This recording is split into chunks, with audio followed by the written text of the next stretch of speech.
বিশ্বনবী সাল্লাল্লাহু আলাইহি ওয়াসাল্লামের ইন্তেকাল শেষ, তাকে গোসল করানো শেষ।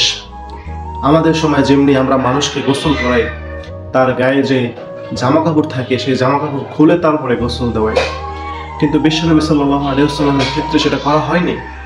বিশ্বনবীর গায়ে যে জামাটা পরিধান করা ছিল সেই জামার উপর দিয়ে আমাদের বিশ্বনবীকে গোসল দেওয়া হয়েছে।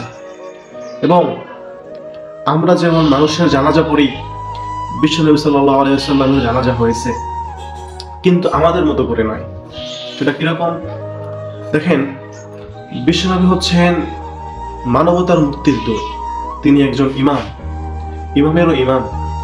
তার জানাজা ইমামতি কে করবেন? কেউই সাহস করল না। সেই সময় সাহাবারা কি করলেন?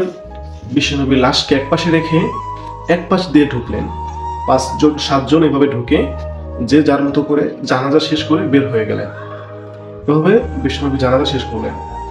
আর নবীদের বৈশিষ্ট্য হচ্ছে, নবীরা যেখানেই মারা যান সেখানেই তাদেরকে দাফন করা হয়। আমাদের বিশ্বনবী সাল্লাল্লাহু আলাইহি ওয়াসাল্লাম আম্মা জান আয়েশা রাদিয়াল্লাহু তাআলা আনহার ঘরে ইন্তেকাল করলেন এবং আমাদের বিশ্বনবীকে সেখানে দাফন করা হলো। এবং আম্মা জান আয়েশা রাদিয়াল্লাহু তাআলা আনহু যতদিন জীবিত ছিলেন আমাদের বিশ্বনবীর কবরের পাশেই ছিলেন, সেই ঘরেই সে বসবাস করলেন।